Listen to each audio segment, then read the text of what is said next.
ভুলে যেও না, আমি যেমন আদর করতে পারি তেমন শাসনও করতে পারি। সাফওয়ান চোয়াল শক্ত করে কঠিন চোখে তাকায় খন্দকারের দিকে। তার পালিয়ে আসার মুহূর্ত বারবার মনে উকি দিচ্ছে। ঠিক ততবারই রাগে শরীর কাঁপছে। যতবার ব্যান্ডেজ চোখের সামনে পড়ছে, ওই প্রমুখকে মেরে ফেলতে ইচ্ছে করছে। সব কিছুই প্ল্যান মাফিকই চলছিল। শেষ সময় নষ্ট করে দিল প্রমুখ। খন্দকার সাহেব কাছে এসে তার মাথায় আদর করে আবারও বলল, তোমার মা জানতে পারলে কতটা কষ্ট পাবে জানো? তার থেকে বড় কথা, তুমি এখানে নিশ্চিন্তে থাকতেও পারবে না। প্রমুখ লোক পাঠাবে। আমি কতদিন তাদের ঠেকিয়ে রাখবো? একবার সামনে পেলে বাঁচতে দেবে না। তার থেকে আমেরিকা যাও, ওই মেয়েটাকে বলে প্রতিশোধ নেওয়ার বৃদ্ধি করো। সাফওয়ান ঝাঁঝালো কণ্ঠে উত্তর দেয়। সব কিছু করবো, তবুও সিরাতকে আমি ফিরিয়ে আনবো। সাফওয়ান, বারবাই করছো। সাফওয়ান এক ধাক্কায় খন্দকারকে দূরে সরিয়ে চিৎকার করে বলে, আমাকে খেপিয়ে দিও না, সবসময় তোমাদের কথা শুনতে রাজি নই। প্রমুখ মরবে তাও আমার হাতে। কুত্তার বাচ্চা আমাকে আঘাত দিয়েছে, ওর কলিজা ছিঁড়ে ফেলবো। খন্দকার সাহেব উত্তেজিত হয়ে সাফওয়ানের দিকে তেড়ে যায়। পরক্ষণে মনে পড়ল সাফওয়ান অসুস্থ, মাথায় আগুন ধরায় আবোল তাবোল বলছে। কৌশলে ছেলেকে বাঁচাতে হবে, নয়তো শেষ রক্ষা হবে না। ফুস করে নিঃশ্বাস ফেলে নরম সুরে বলল, আচ্ছা, যা চাইবে পাবে, কিন্তু একটু পরে তোমার ফ্লাইট। আমি সাইদুল ভাইকে বলে দিয়েছি, সে তোমাকে আমেরিকায় ট্রিটমেন্ট করাবে। শোনো বাবা, আগে তোমার নিরাপত্তা জরুরি। যদি বেঁচেই না থাকো, তাহলে সিরাতকে পাবে কিভাবে? তাই বলে আমি লুজার মতো পালিয়ে যাব? পালিয়ে যাচ্ছ কে বললো?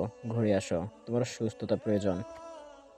সাফওয়ান চোখ বন্ধ করে দাঁতে দাঁত চেপে বলল। ঠিক আছে, কিন্তু তুমিও আমার সাথে যাবে। খন্দকার সাহেব হাঁপ ছেড়ে বাঁচল। বড় করে নিঃশ্বাস ছেড়ে মাথা নাড়িয়ে সম্মতি দিল। মাওয়া পৌঁছাতে পৌঁছাতে তাদের ভোর 4টা বেজে যায়।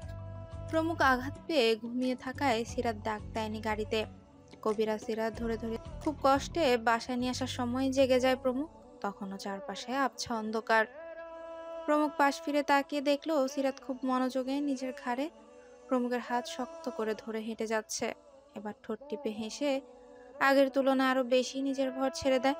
সিরাত অসহায় হয়ে ঘাড় ঘুরে প্রমুখকে হাসতে দেখে রেগে তাকালো।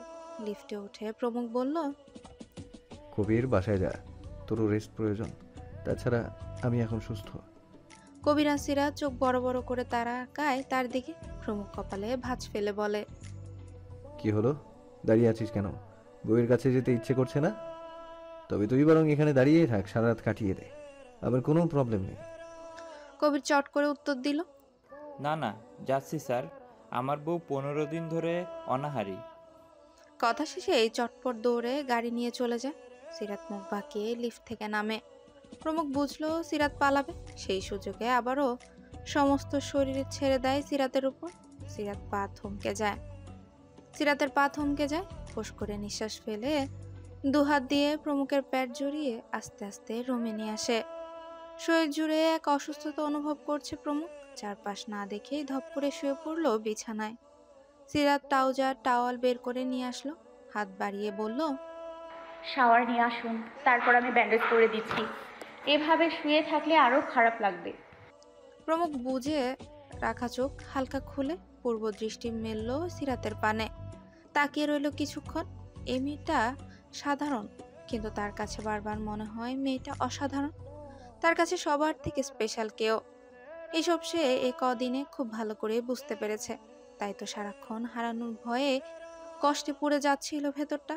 কাল আরেকটু দেরি হলে কি হতো? হারিয়ে ফেলতো? না, কখনো না। সিরাত ভ্রু কুচকে প্রমুখের মুখের কাছে গিয়ে তুড়ি বাজিয়ে ডাকলো, ব্যাটা কি পাগল হয়ে গেছে? এভাবে তাকিয়ে আছে কেন? সিরাত আরো নিকটে যেতেই প্রমুখ এক ঝটকায় নিজের উপর নিয়ে আসে। দু হাতে আষ্টে পৃষ্ঠে জড়িয়ে ধরে জোরে শ্বাস নিয়ে বলল, চলো একসাথে শাওয়ার নিতে যাই, কারণ আমার মতো তোমার শরীরেও ময়লা লেগে আছে। প্রমুখের কথায় কি যেন ছিল। সিরাত হাঁসফাঁস করে হালকা ঢোক গিলল। কণ্ঠ জড়িয়ে আসছে, শরীর ঠান্ডা হয়ে আসছে। লজ্জা মিশ্রিত গলায় বলল, বাজে কথা ছাড়ুন, সবসময় ফাজলামি। প্রমুখ দূরত্ব গুছিয়ে নাকে নাক ঘষল। সিরাতের খুলে রাখা এলোমেলো চুলগুলো বড্ড ঝামেলা করছে। চুলগুলো প্রমুখের মুখে পড়ে ভীষণ পীড়া দিচ্ছে। চোখের সামনে যেতে প্রমুখ মুখ বাঁকিয়ে বলে, আমার সামনে আর কখনো খোলা চলে আসবে না সিরাত, অসহ্য। এগুলো রোমান্টিক মুডটাই নষ্ট করে দেয়। সিরাত মোছামুছি করে মেয়েকে রাগ দেখিয়ে বলল। তাহলে আপনি কেন ধরে আছেন? ছেড়ে দিন। প্রমুখ তৎক্ষণাৎ শব্দ করে হেসে উঠল। সিরাত মুখ কালো করে লাফিয়ে উঠে যাওয়ার সময় হঠাৎই প্রমুখের বাহুতে লেগে যায়। ব্যথায় মৃদু স্বরে ওহ শব্দ করে ওঠে প্রমুখ। সিরাত ততক্ষণে পালিয়ে কিচেনে চলে গেছে। প্রমুখ দীর্ঘশ্বাস ফেলে ওয়াশরুমে চলে যায়। সিরাত ঝটপট দুজনের জন্য নুডলস করে নিয়ে আসলো। প্রমুখ মাত্রই বেরিয়ে বারান্দায় গেছে। সিরাত আলতো করে হেসে নিজের কাপড় নিয়ে গোসলে গেল। দরজা লাগানোর সময় উচ্চস্বরে বলল, টেবিলে নুডলস রাখা আছে, কেউ যেন চুপচাপ খেয়ে নেয়। প্রমুখ পেছন ফিরে অধর প্রসারিত করে হাসল। এ প্রথম সিরাতের হাতের রান্না খাবে সে। রুমে এসে খুঁটিয়ে খুঁটিয়ে দেখলো দুবাটিতেই নুডলস রাখা। একটু ঝুঁকে বউয়ের রান্নার ঘ্রাণ নিল। তার কাছে মনে হচ্ছে নুডলসের মতো সুস্বাদু খাবার আর একটাও হয় না। মনে হলো পৃথিবীতে শ্রেষ্ঠ রাঁধুনি সিরাত। ফোন বের করে কয়েকটা ফটো তুলল।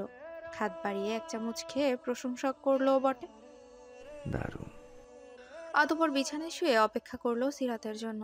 সিরাত বের হয়ে কাপড় মেলে রুমে আসে। তখনও প্রমুখ সরু চোখে তাকিয়ে দেখছে সিরাতকে। চুলগুলো মুছে সিরাত ব্যান্ডেজ করার জন্য চিকিৎসা বক্স নিয়ে আসে। বিছানায় রেখে দেখলো নুডলস আগের মতোই আছে। তবে কি একটু খেয়ে দেখেনি প্রমুখ? এতটাই বাজে হয়েছে? তৎক্ষণাৎ চোখ গরম করে কোমরে হাত রেখে বলল, একটুও খেয়ে দেখেননি? আমি কি এতটাই খারাপ রান্না করি? প্রমুখ খানিকটা থতমত খেলো। সে কখন বলল রান্না খারাপ হয়েছে? একটু নড়ে চড়ে উত্তর দিল, খেয়েছি, অযথা ভুল বুঝো কেন? বুঝেছি, আপনার তো রান্না করার জন্য 3 থেকে 4টা মানুষ থাকে। আমি কি পাক্কা রান্না পারি? হয়তো তাদের মতো হয়নি, তাই বলে কি খাওয়ারও যোগ্য না? সেই কাল থেকে না খেয়ে আছি, প্রচুর ক্ষুধা লেগেছে বলেই তো নুডলস করেছি। আপনার ধারণা নেই, আগে আমিই বাসায় রান্না করে মাকে খাওয়াতাম। একদমে কথা বলেই থামলো সিরাত। প্রমুখ কিছু বলার জন্য মুখ খুলতেই সিরাত আবারও বলল, যেহেতু খাবেন না, তাহলে থাক, খেতে হবে না। হাত দিন, ব্যান্ডেজ করে দিই। কথা শেষে প্রমুখের ডান হাত টেনে আনলো। ঠান্ডা দেহটা এই প্রথম নিজ ইচ্ছে স্পর্শ করলো। মনের গহীনে অদ্ভুত অনুভূতি হলো বটে। সেসব তোয়াক্কা না করে টি শার্টের হাতা একটু উপরে তুললো। কেটে যাওয়া জায়গায় ক্ষতটা দেখলো। ফর্সা লোমযুক্ত শক্ত হাতে ক্ষতটা স্পষ্ট। পূর্ণ মনোযোগে লাল জায়গায় তর্জনী আঙ্গুল দিয়ে হালকা ছুতেই প্রমুখ বাঁকা হেসে তাকিয়ে রইল বইয়ের দিকে। সিরাতের তৎক্ষণাৎ মনে পড়ল মর্মান্তিক সেই গত দিনগুলোর কথা। চোখে পানি আসলেও তা আটকে রেখে খুব যত্নে ব্যান্ডেজ করে দিল। বক্স রেখে এসে যখন ঘুমানোর জন্য বিছানার এক পাশে যাবে, ঠিক তখনই প্রমুখ সিরাতের বাহু চেপে ধরে বলে, কোথায় যাচ্ছ? খাবে না? সিরাত মুখ বাঁকিয়ে বলল, না, ঘুম পেয়েছে। সারা রাস্তা আপনি আমাকে টর্চার করেছেন, নিজে ঠিকই নিশ্চিন্তে ঘুমিয়েছেন। প্রমুখ ঠোঁট কামড়ে উত্তর দেয়। তোমাকে ঘুমোতে নিষেধ করেছিলাম? সিরাত আঙ্গুল তুলে রাগান্বিত গলায় বলল, আপনি কেন আমার উপর ভর দিয়ে শুয়েছিলেন? এখন আমাকে ঘুমোতে দিন। প্রমুখ টেনে একদম নিজের কাছে নিয়ে আসে। বাম হাতে সিরাতের পেট জড়িয়ে ধরে ডান হাতে কাটা চামচ ধরে নুডলস আনলো। সিরাতের মুখের কাছে নিয়ে বলল, রাগ করা ছাড়া কিছু পারো না? ভেবেছিলাম তুমি শাওয়ার করার পর দুজনে একসাথে খাবো।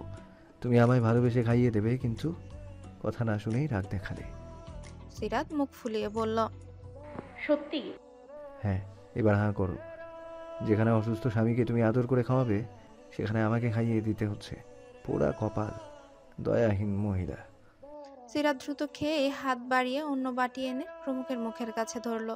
প্রমুখ হেসে চুপচাপ খেয়ে নেয়। সিরাতের ভেজা চুল মুখের সামনে আসতেই প্রমুখ তার কানে গুঁজে দিল। এভাবে একজন আরেকজনকে ভালোবেসে খাইয়ে দিল। মাঝে একটু আধটু গল্পও হলো বটে। প্রমুখী খাওয়ার মাঝে ভীষণ জ্বালিয়েছে সিরাতকে। প্রায় 1 ঘন্টা পর শুয়ে পড়ল। রাত তখন 5:30 বাজে। সিরাত পাশ ফিরে ঘুমিয়ে যায়। এতে প্রমুখ যেন হালকা রেগে গেল। ইচ্ছে করে আস্তে আস্তে গায়ে গা ঘেঁষে সমস্ত দূরত্ব ঘুচায়। সিরাতের উপর পা দিয়ে পেছন থেকে শক্ত করে জড়িয়ে ধরল। সিরাত নড়ল না, মুখ টিপে হাসল। প্রমুখ সিরাতের ঘাড়ে অনবরত নাক ঘষে হাতের বাঁধন শক্ত করল। ঘাড়ে গাঢ় চুম্বন করে মাতাল করা কণ্ঠে বলল, গুড নাইট বেবি। আজ থেকে রোজ আমার টর্চার সহ্য করতে হবে। দুপুর 1টার কাছাকাছি সিরাত ঘুম থেকে জাগ্রত হয়ে পাশ ফেরার চেষ্টা করে, কিন্তু সম্ভব হয় না। প্রমুখ যেভাবে কোলবালিশের মতো পেঁচিয়ে ঘুমোচ্ছে, তার পক্ষে সম্ভব নয় উঠে যাওয়া। সিরাত তবুও দুহাতে প্রমুখের হাত সরাতে চেষ্টা করে। অতঃপর প্রমুখ নড়ে চড়ে আরো শক্ত করে জড়িয়ে ধরে ঘুমিয়ে যায়। সিরাত ফোঁস করে নিঃশ্বাস ফেলে পাশ ফিরল অনেক কষ্টে। চারপাশে জানলা বারান্দার দরজা বন্ধ থাকায় আবছা আলো আসছে রুমে। প্রমুখ ঘুমিয়ে থাকার ফলে চোখের পাপড়ি, ঘন ভ্রু, এলোমেলো চুলে ভীষণ মায়া লাগছে সিরাতের কাছে। এই প্রথম এত কাছ থেকে গভীর চোখে দেখছে সিরাত। মনের ভেতরে ঘূর্ণিঝড়ের আভাস। ইচ্ছে করছে চুলগুলো কপাল থেকে সরিয়ে দিতে।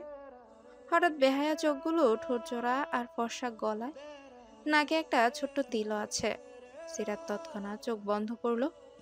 নিজের মনকে শাসিয়ে বড় দম নেয়, কিন্তু বেহায়া মনকে কথা শুনে মনে হলো নিজের স্বামীকে ছুঁয়ে দিতে এত কিসের ভাবনা। অধর প্রসারিত করে হেসে সত্যি সত্যি ডান হাতে গিয়ে কপালে রাখলো। তর্জনী আঙ্গুল দিয়ে চুলগুলো সরিয়ে আস্তে আস্তে নাকের কাছে হাত নিয়ে আসে। অতঃপর গোলাপি ঠোঁট জোড়ায় আঙ্গুল এনে হালকা স্লাইড করে। দুরু দুরু বুকে ঝড় বয়ে যাচ্ছে তার। মন বলছে এই বুঝি ধরা পড়ে গেল। সিরাত ঠোঁট কামড়ে ঘন ঘন শ্বাস ফেলে গলায় আঙ্গুল দিয়ে হালকা স্পর্শ করলো। গভীর নয়নে প্রমুখের দিকে তাকিয়ে ইচ্ছে করলো হালকা চুম্বক এঁকে দিতে। নিজের কল্পনায় নিজে আজ অবাক। সিরাত চোখ বন্ধ করে অনবরত মাথা ঝাঁকিয়ে না করলো। হাত সরিয়ে আনতে প্রমুখ তৎক্ষণাৎ খপ করে ধরে ফেলে সে হাত। আকস্মিক ঘটনায় সিরাত ভয়ে শিউরে ওঠে। চোখ বড় বড় করে চোরের মতো তাকিয়ে রইল। ভয়ে যেন শ্বাস আটকে আসছে তার। প্রমুখ ভ্রু নাচিয়ে মুচকি হাসে, যেন চোর ধরতে পেরে সে খুব খুশি। সিরাতের হাত ঠোঁটের কাছে নিয়ে আলতো চুমু খেয়ে ঘোর লাগা কণ্ঠে বলে, আমার ঘুমানোর সুযোগ নিয়ে তুমি এসব করো? একটুখানি ইজ্জত আমার, ওইটাও লুটপাট করতে চাও? কি ডেঞ্জারাস মেয়ে! কবে থেকে চলছে এইসব? সিরাত থতমত খেয়ে হাত সরাতে নিলে প্রমুখ একটানে জড়িয়ে ধরলো সিরাতকে। মুখটা বইয়ের গলার কাছে এনে আদর করে কিছুক্ষণ। অতঃপর গাঢ় চুমু এঁকে নরম স্বরে বলে, এটাই তো যাচ্ছিলে তাই না? এবার লক্ষ্মী মেয়ের মতো ঘুমাও। সিরাত তার চুল টেনে ধরে ঘন ঘন শ্বাস ফেলে। উত্তর দেয়, না, আমি উঠবো।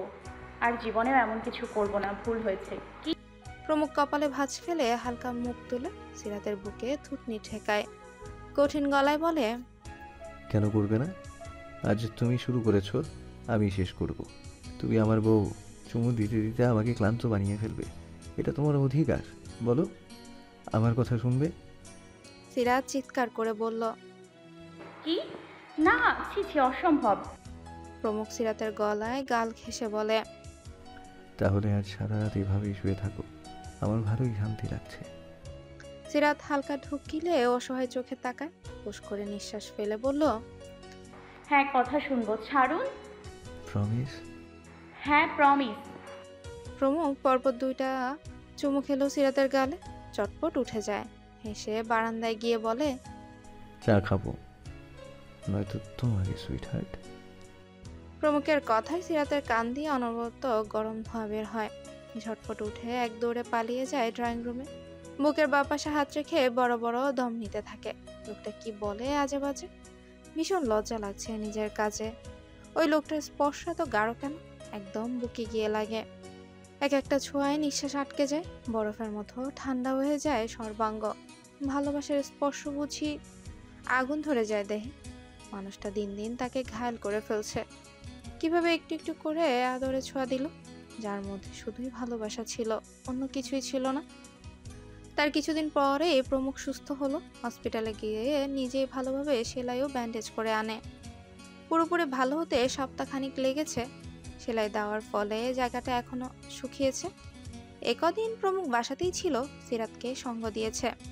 এত বড় বিপদ থেকে রক্ষা করায় ধীরে ধীরে সিরাতের মন নরম হয়ে আসছে।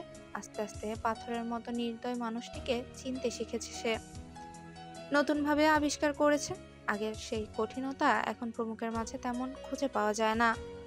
মানুষটি সারাক্ষণ কোমল হওয়ার চেষ্টা করে। সিরাতও স্বস্তি পেয়ে প্রমুখের সময় মতো খাওয়া দাওয়া, গোসল এসবের দেখভাল করছে নিজেই। তার কাজে রীতিমতো খুশি সে। এই প্রথম আনুমানিক 19 থেকে 20 বছর পর কেউ তার জন্য ব্যাকুল হলো। ছোট্ট ক্ষত দেখে সারানোর জন্য তাড়াহুড়ো করেছে। সিরাতের ছোট্ট ছোট্ট কেয়ার বিমোহিত করেছে তাকে। সবসময় প্রশান্তির ছোঁয়া বয়ে গেছে হৃদয়ে। কখনো বিয়ে না করা জেদি ছেলেটাও চট করেই ধীরে ধীরে প্রেমে পড়ে যাচ্ছে এই মেয়েটির। তাকে খোলা বইয়ের মতো পড়ার চেষ্টা করছে, তার মাঝে সুখ দুঃখ খুঁজে চলেছে। ঠিক তেমনই জোর করে বিয়ে করায় যে মেয়েটি প্রতিজ্ঞা করেছিল কখনো তাকে স্বামী মানবে না, কখনো স্পর্শ করার অধিকার দিবে না, সেই স্বামীর প্রতি সে ভেতরে ভেতরে গলে যাচ্ছে। নতুন এক অনুভূতিতে দুজনের মনই নীল প্রজাপতির মতো উড়ে যাচ্ছে। সে খবর কেউ মুখে স্বীকার না করলে অল্প অল্প বোঝা যায়। সেই কিশোরকালের প্রথম প্রেম করার মতো অনুভূতির জোয়ারে ভাসছে দুজন। চোখাচোখি কাছে আসা, স্পর্শ, রাতে জড়িয়ে ধরে ঘুমানো, প্রিয় মানুষের মুখে হাসি, সবটাই অশান্ত হৃদয়ে শান্ত বয়ে আনে। সিরাত ঠিক বুঝতে পারছে তার শাসানো হৃদয়টাও কেউ খুব কৌশলে চুরি করে নিচ্ছে। এখন সে আর নিজের মধ্যে থাকে না, কেমন পাগল পাগল লাগে। সিরাত জানে তাকে বাঁচাতে যাওয়ার জন্যই প্রমুখকে ব্যথা পেতে হয়েছে, তাই নিজেই খেয়াল রাখছে। গত 12 দিন ধরে ভার্সিটিও মিস। কয়েকবার প্রমুখ রাগান্বিত গলায় ভার্সিটি যেতে বললেও সে যায়নি। কিন্তু প্রমুখ এই সুযোগে বইয়ের গা সারাদিন ঘেঁষে থাকার চেষ্টা করেও তেমন ফল পায়নি। সিরাত লুকোচুরি খেলে মনে মনে আনন্দই পেয়েছে। এই বেটাকে অসহায় হতাশ মুখে দেখতেই ভালো লাগছে তার। আজ প্রায় 14 দিন পর প্রমুখ অফিসে, আর সিরাত ভার্সিটিতে। প্রমুখ অফিসে বসে থাই গ্লাসের দিকে দৃষ্টি রেখে বাইরের আবহাওয়া দেখছে। হাসপাতালের কাজ চলছে আগের মতোই। কবির এতদিন অফিস সামলেছে, সাথে ছিল আহাদ রায়হান। প্রমুখ নিজের পরে যাকে সব থেকে বেশি বিশ্বাস করতে পারে সে হচ্ছে কবির। তার ভাবনার মাঝে কবির তার পাশে বসে প্রশ্ন করলো, স্যার, সাফওয়ানের ব্যাপারে আপনার মতামত কি? প্রমুখ থুতনি থেকে হাত সরিয়ে পূর্ব দৃষ্টি মেলল কবিরের দিকে। চেয়ারটা একটু নাড়িয়ে চাড়িয়ে জবাব দিল, দেশের বাইরে গেলে এই মুহূর্তে আমার কি করা উচিত? কবির কাচুমাচু করে উত্তর দিল, আমি সচেতন ছিলাম স্যার, কিন্তু শায়লায় ওই দিন পালিয়ে গেছে। এয়ারপোর্টে খবর নিয়েছিস? হ্যাঁ, এতদিন সব জায়গায় খুঁজে শেষে 3 দিন আগে জানতে পারলাম দেশ ছেড়ে পালিয়েছে। সেখানে গেলে তারা শুধু স্বীকার করেছে সাফওয়ান দেশে নেই, কথাটা নাকি ওর বাবা হাইড করতে বলেছে। প্রমুখ চোয়াল শক্ত করলো মুহূর্তেই, শক্ত কণ্ঠে বলল, কতদিন পালিয়ে বাঁচবে? শুয়োরের বাচ্চা দেশে আসুক, জান বের করে ফেলবো। সাহস কি করে ওরা সিরাতকে কিডন্যাপ করার? এখন পালিয়েছে কেন? ওর বাবা কোথায়? ছেলের সাথেই। দেশে আয়, শুধু পাখাটা কেটে ফেলবো। কবির চুপ করে রইল। তারও রাগ রয়ে গেছে ভেতরে ভেতরে। তাছাড়া ঘটনার পর থেকে প্রমুখ বলে দিয়েছে আগের থেকে কড়া নিরাপত্তা চাই সিরাতের জন্য। অলরেডি আজ থেকে তারা ভার্সিটির গেটের বসে আছে, সারাক্ষণ নজর রাখছে আশেপাশে। প্রমুখ টেবিলের কিছু কাগজ ঘাটাঘাটি করে গম্ভীর কণ্ঠে বলল, সিরাত কখন ফিরবে? কবির ভাবনায় ডুবেছিল। সাধারণত বইয়ের কথা মনে পড়ছিল। বউ কাল রাতে বলেছে ঘুরতে নিয়ে যেতে। সাজেক যাওয়ার জন্য এক প্রকার প্যারা দিচ্ছে। সে কাল থেকেই বোঝাতেই পারেনি তার স্যারের মতো একঘেয়ে পুরুষ কখনো অন্যের সুখ দেখতে পারে না। বউয়ের সাথে এই নিয়ে রাগারাগি ঝগড়া হয়েছে, কিন্তু তারও তো ইচ্ছে হয় বউয়ের সাথে সময় কাটাতে, আরো সুখে রাখতে। বেচারি সারাদিন ঘরে বসে থাকে। এই বর্ষার মৌসুমে আবদার করেছিল বউ, তাও রাখতে পারেনি সে। মারিও রেগে সকালে রান্না বন্ধ করেছে। বেচারা কবি শেষে কষ্টে না খেয়ে অফিসে এসেছে। প্রমুখ তীক্ষ্ণ চোখে এবার সামনে তাকালো, দেখলো কবির অন্যমনস্ক। তৎক্ষণাৎ মেজাজ গরম হলো। কপাল কুঁচকে দাঁত চেপে ধমক দিল। কবির, কোথায় হারিয়ে গেছিস? কবির ধমক শুনে চেতনা ফিরে পায়। ধরফর করে চেয়ার ছেড়ে উঠে সেও চিৎকার করে বলল, জি স্যার। প্রমুখ ক্রুদ্ধ মিশিয়ে বলল, কিছু বলছি না বলে মাথায় উঠে গেছিস? সমস্যা কি তোর? ক্লিয়ার কর, নয়তো এই মাসের স্যালারি অফ, সাথে বাসা ভাড়া দ্বিগুণ নেওয়ার ব্যবস্থা করব। কবির হতবাক হয়ে যায় এই নিষ্ঠুর মানবের কথা শুনে। কি নির্দয় তার হৃদয়! সে যা বলে তাই করে ছাড়ে। ভয়ে কবির ঘামতে শুরু করলো। এসি থাকা সত্ত্বেও তাড়াহুড়ো করে এক নাগালে বলল, না স্যার, এমন করবেন না। আসলে সংসারে ঝামেলা হয়েছে, বউ সাজেক যাবে, কিন্তু আমার ছুটি নেই।